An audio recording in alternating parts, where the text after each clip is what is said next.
travels today.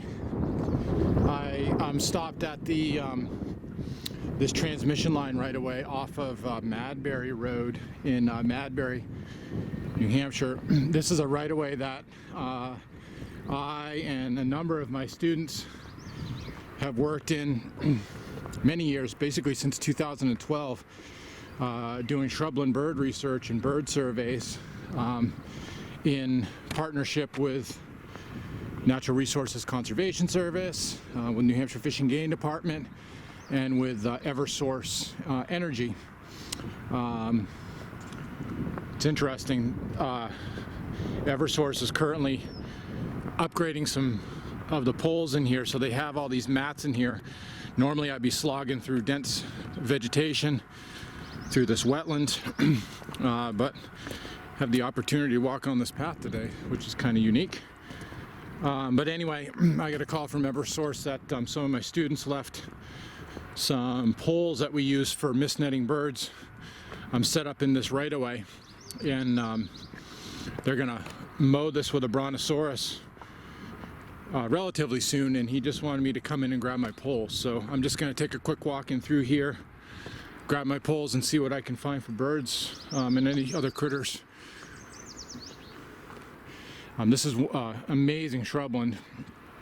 It looks a little less amazing with this road right through the center of it right now, but this is just a temporary bridge that they use to get the equipment in here.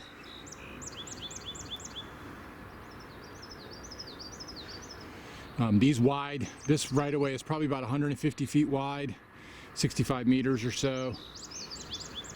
These rights of way are some of the best shrubland habitat that we have in many areas of the state, but in this part of the state in southeastern New Hampshire especially. Here in common yellowthroats, alder flycatchers, rhebia.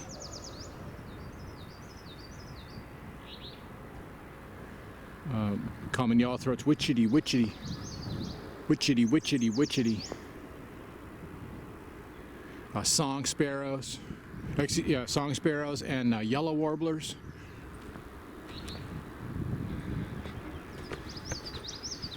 Witchetty, witchetty, witchetty is the common yellowthroat. They're super abundant in this right of way.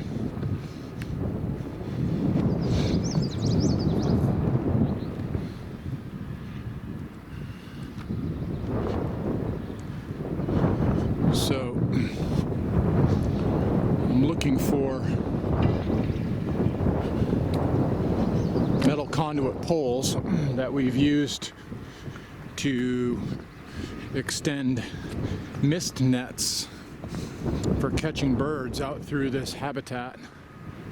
There's no nets on them now, obviously, but the poles were left over because we had been doing some continued work in here, and I actually forgot that we left them in here.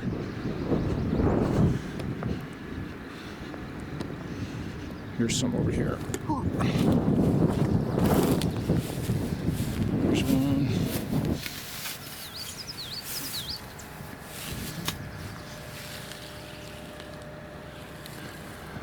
So these poles basically had a very fine net strung between them that would passively catch birds, and we had a crew of students that would check these nets about every 5 to 15 minutes depending on how busy the birds were, and would come through and ban the birds, identify them, to get an assessment for what different types of bird species were using this habitat.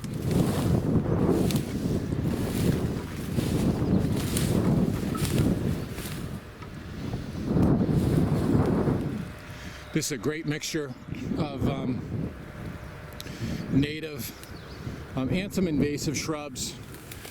The most common invasive shrub that's in this area, in this right of way, is the glossy buckthorn.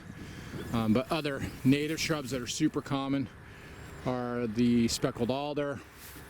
This is the northern arrowwood, red maple saplings. There's lots of spirea or meadowsweet. This one here is winterberry holly, there's willows, cherries, lots of sensitive fern, which again, the combination of the sensitive fern, speckled alder, meadowsweet. These are the old flower heads, dried flower heads of purple loosestrife. So all of the plants in here are indicating that this is wet. So again, there's no water in here right now. There are some areas where we can see some wetland drainage patterns in through here, but all of the vegetation or the vast majority of the vegetation are wetland adapted species. So the plants are telling us that the soils in here are wet. All right, I'm gonna grab some poles and work my way up the hill.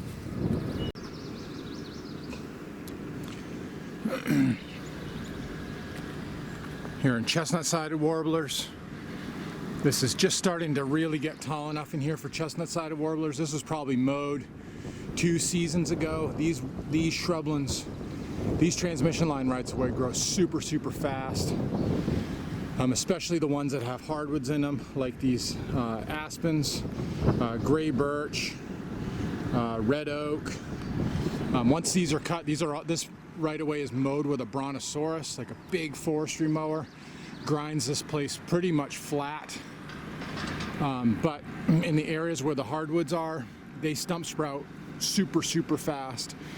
And so the transmission line, the transmission company, the energy company, needs to come in here and maintain these rights-of-way to keep the vegetation low enough that it won't intercept the power lines. And so Eversource mows most of their right-of-ways, but this one in particular about every 3-4 years at the most. That is super expensive for them, but it keeps this right-of-way in a shrubby condition, which is just phenomenal habitat for so many different wildlife species. We have about 40 different species of shrubland-dependent birds that nest in New Hampshire, or nest in the Northeast at least. The vast majority of those birds, occur in this right-of-way.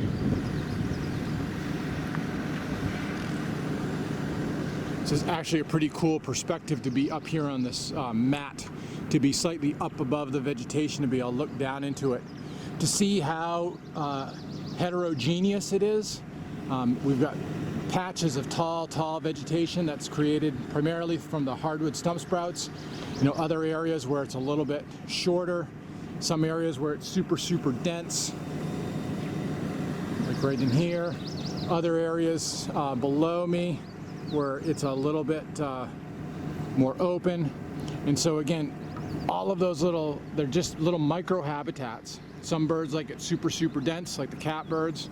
Other birds like it a little bit more open, like the common yellowthroats, because they like to have, and the song sparrows, because they like to have grasses on the ground for nesting. And when the shrubs are super dense, like these guys are, there's not a lot of grasses on the ground because it's too shady. Then we've got other areas up in here. This has been recently disturbed just from replacing poles, but these areas that have exposed soils, from a bird perspective, this is where we would expect brown thrashers, field sparrows. This is potential nesting habitat for turtles, a great basking habitat for snakes. Garter snakes are super abundant in this right-of-way. There's very likely black racers in here too, though I've never seen them.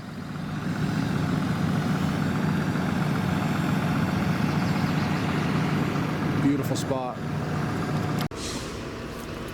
Just dropped down off of the road deck to get around the equipment, and you can see just how dense this is when you drop down into it. This is just, like I say, I think 2 years of growth. It's pretty phenomenal.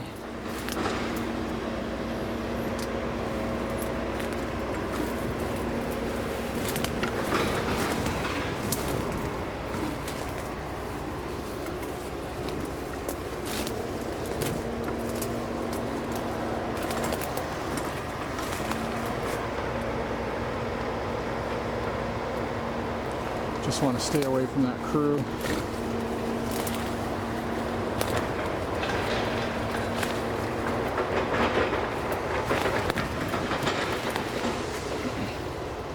Here's a cool plant. This is sensitive. A cinnamon fern. This bright kind of reddish fern frond.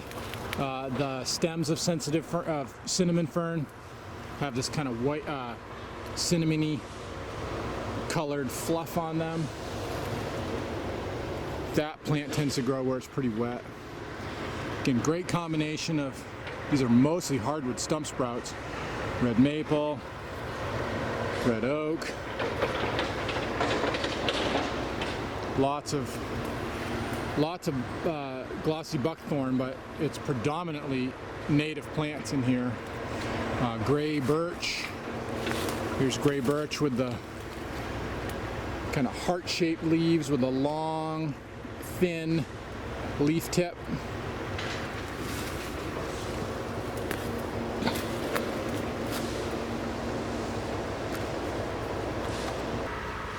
Here's another big clump of that cinnamon fern. This stuff is tall. It's about 4.5 feet tall.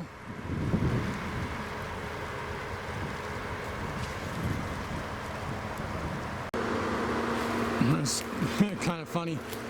This stake right here is actually a stake that one of a network of stakes, grid of stakes that I put out here back in 2012 when I was working on my PhD project studying common yellowthroats in this right-of-way. There was one of those stakes that were, and all of them were numbered about every 50 meters throughout here in a grid that we used for helping to map territories of common yellowthroats. We caught the birds, banded them, put color bands on them, so individual birds could be identified with binoculars. And then there's a pole over there. And then we did a variety of different studies with them. But we found that when the vegetation was like this, about this tall, there's a fair number of yellowthroats that would pile in here. Birds that were caught one year would often come right back the next year to the exact same territory. Their territories in this habitat are about an acre in size. And so these birds would breed here, nest. They'd head to Central and South America for the winter. And then the following spring they would fly all the way back and come right back to the exact same territory, or very close to the same territory in this same transmission line right away to breed the following year. These areas that grow with aspens grow so fast. There's actually two species of aspen in here. This is a quaking aspen with the long petioles, small tooths on the leaves, and there's some big tooth aspen in here as well. I thought I saw some. I saw some earlier. Oh, here's some.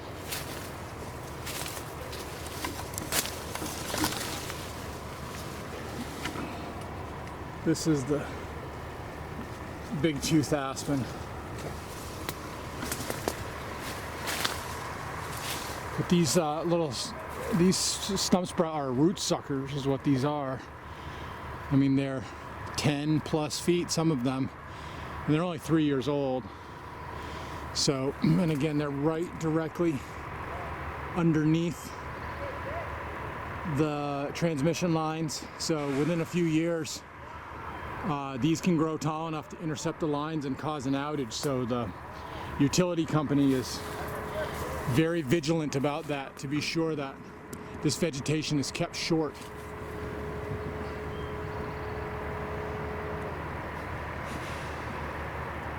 It's especially important to mow the vegetation under what's called the sag lines of these lines. So again, the transmission lines are attached from pole to pole, at their highest point, and in the center they kind of sag down a little bit. Well, these can, as the temperature changes during the day, and a hot summer day when it's 90 degrees out here, these things just naturally stretch and they can kind of drop down. And so those sag lines are where you'd be most likely to get vegetation intercepting with the lines, which cannot happen. And so that's one of the primary reasons that the energy company is in here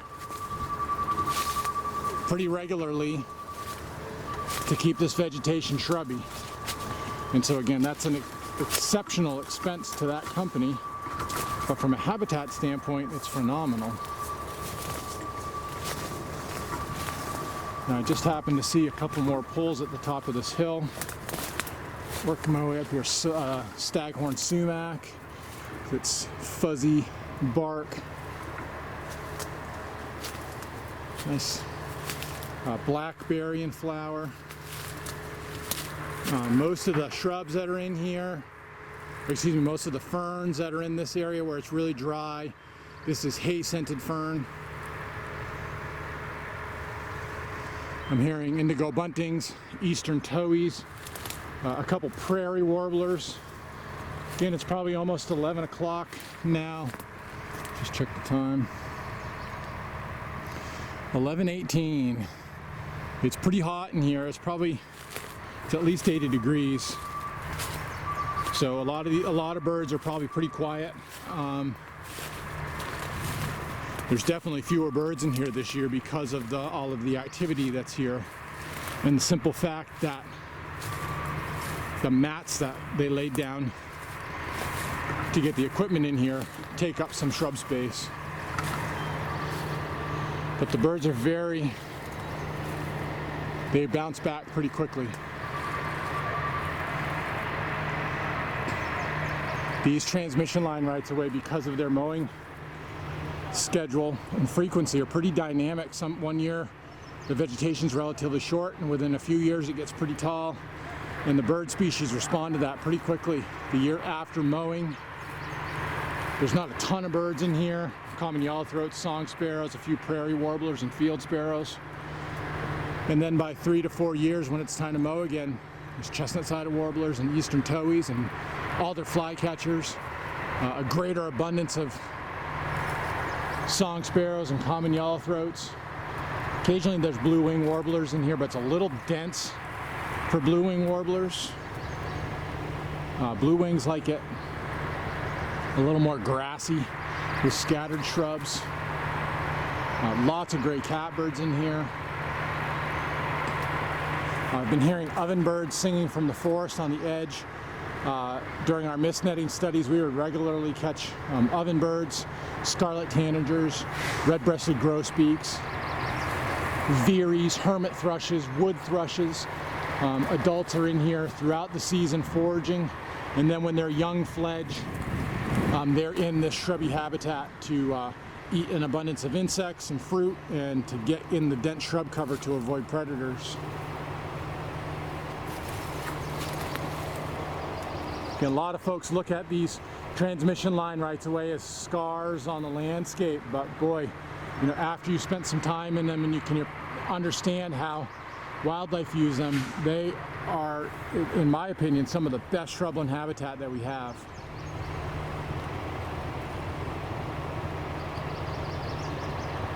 If I want to find shrubland birds in southeastern New Hampshire, predictably, I'm going to go to a right-of-way.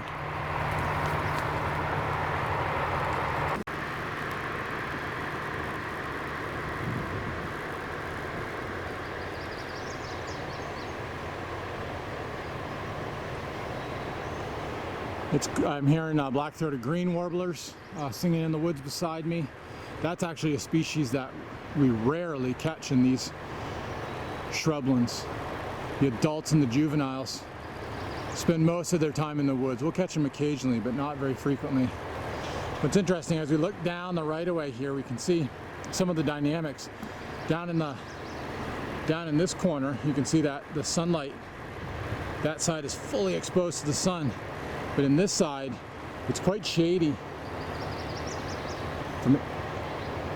That's just differences in microhabitat. Again, as I'm walking through the sunlight right here, it is clearly 80 degrees, but just taking a couple steps into the shade, it's nice and cool. There's a nice breeze. You know, birds respond to that, insects respond to that. You know, during the hot portion of the day, you know, having some refuges that are a little bit shady like this can be maybe super important for songbirds. Certainly important for insects. We would expect that reptiles and amphibians would respond to those differences in temperature and microclimate and take full advantage of those in order to maintain their body temperature.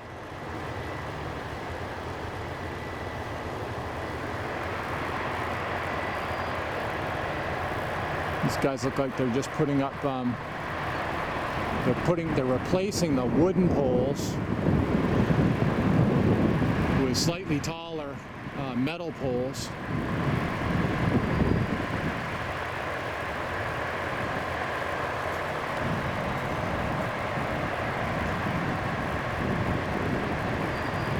One advantage of the metal poles is that woodpeckers won't drill into them. There's pileated woodpeckers on this line, northern flickers, sapsuckers, downy and hairy woodpeckers, and the pileateds regularly drill holes in the wooden poles, which can cause damage to them and cause them to fail.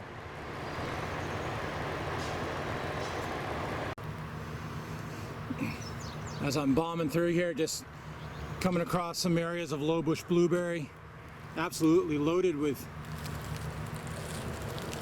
unripe fruits. Eastern towhees, gray catbirds, veeries, hermit thrushes, scarlet tanagers, song sparrows.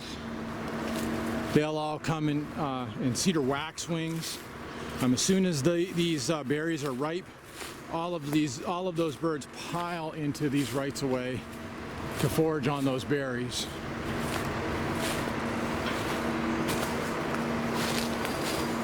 Just cut below this crew.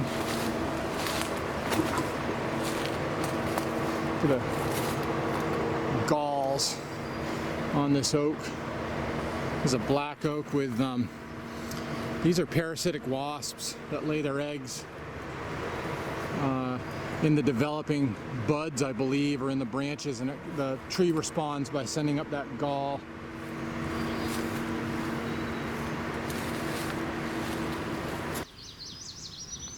As I say, many of the birds that nest in here this year are the same birds that nested in here last year. Probably about half of them, at least half of the males, for most of the shrubland bird species.